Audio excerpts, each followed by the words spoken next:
Democratic presidential candidate Marianne Williamson is the author of this new book, A Politics of Love, a handbook for a new American revolution. And Marianne joins us right now. Hey, Marianne. Hey, it's so nice to be here. Thank you for having me. What has this whole political process to this point done for you and your profile?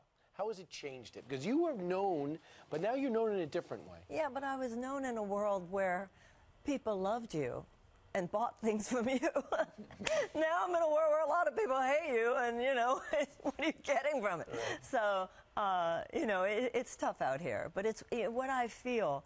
I always say that I feel that I've learned the system is even more corrupt than I knew, and people are even more wonderful than I hoped. Well, and to that point, you had told the New Yorker that you didn't know the left was this mean. You didn't know that they lied like this. What did you mean by that statement, and why did you say it? I don't mean the left in some generic sense. I meant that I have seen that on the left as on the right, there are too many people who do not recognize how important honorable debate is in a democracy. You can disagree with somebody's opinion, but that doesn't mean you should be shutting them down or lying about them or misrepresenting their views. That's not a left-right issue. And you know, there's a rough and tumble in politics. Do you feel abandoned by your party? Pardon? Do you feel abandoned by your party? No, I don't feel abandoned by my party. I'm a passionate Democrat. I'm running for the Democratic nomination. And, you know, my mother always said, if you have a problem with your family, don't talk about it outside the family. I'm not going to come on Fox and, you know, and badmouth. You know, the DNC has its rules. And I signed up for this, and I'm playing by those rules. My only feeling, and this, once again, this would be true about the Republican establishment as much as the Democratic. I think the parties should facilitate the process of democracy, not in any way dictate the process of democracy. So I'm in a situation, for instance, where particularly because I'm a non-establishment candidate, people need time to think this through. I think it's earlier in the process than, you know, the political establishment sometimes, okay, let's get this thing going. But that's not necessarily where the voters live. The voters are still thinking this through. Let's not narrow these choices before we need to. Well, actually, you live where the voters live. You have moved lock, stock, and barrel to Des Moines to be there near the First in the Nation caucus. You know, for people who are unfamiliar with you, at your gatherings, you know, most candidates like big, noisy crowds. Your crowds are quiet because they're meditating. They're thinking about exactly what's going on. Well, you're talking about one event I did yesterday. Yes, it was in a space where there was a meditation, and it was very beautiful, actually. But I have a lot of noisy, you know, rallying too. That's part of what America's about in democracy. Yeah, you know, that's a good thing. Right. For the people who are unfamiliar with what you stand for, what is your signature issue? Well, you know, I think that there are issues underneath the issue. And I think that, that the deeper issue is that we have lost our sense that we're all on the same team. We've lost our sense. Sometimes we get there when there's a tragedy, like we'll be commemorating tomorrow. We were all just Americans that day. We have to start from that place. You know, President Eisenhower said the American mind at its best is both liberal and conservative.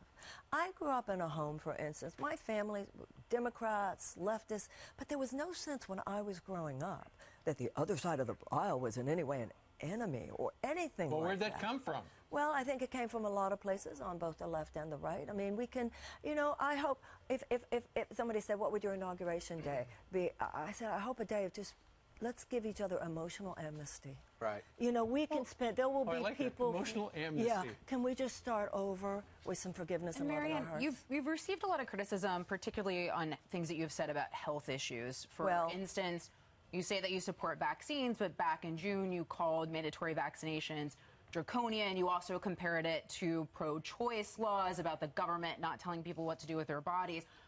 If you support vaccinations, why did you make that comment back in June? You know, I was living in California, and the conversation there has had to do with mandatory exemptions and so forth. And I said at that point, should they be mandatory? Pardon? Should they be mandatory? mandatory? This is the issue. Anytime you have a medical intervention, there's both benefit and risk.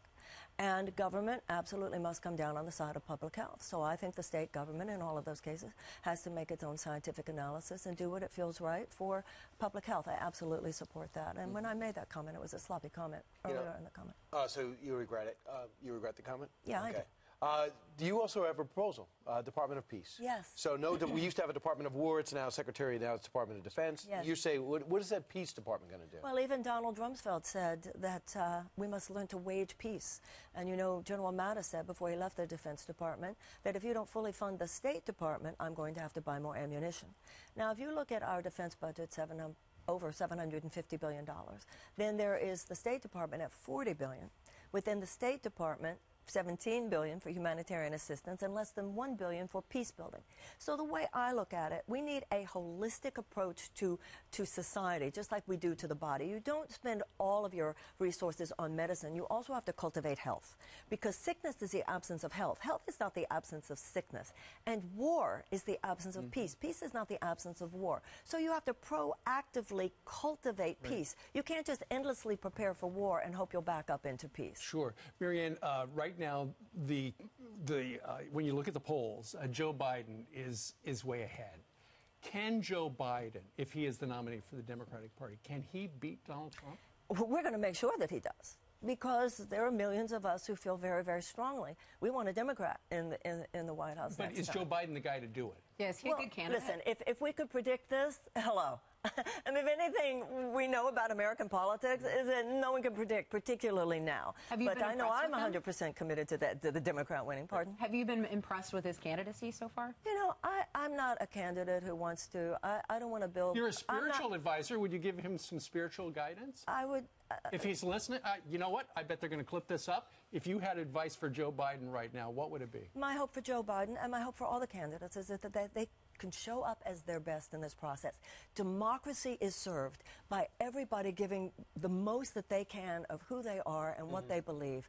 That's when America wins. So I wish him well. I wish all of the candidates well. Are you for? And I'll be doing my own. They're going to do their thing on Thursday night. I hope they all do well. And then right after, I hope people go to Marianne 2020 and hear what I have to say. What are you going to do? You're going to be streaming something live? Yes, but right afterwards. Okay. Very good. Kind of the counterpoint. I don't know a counterpoint. My own offering. That's what a debate is. All right. Check out the book. It's A Politics of Love. Marianne Williamson, we thank you very much. Thank you. Pleasure. Thank you.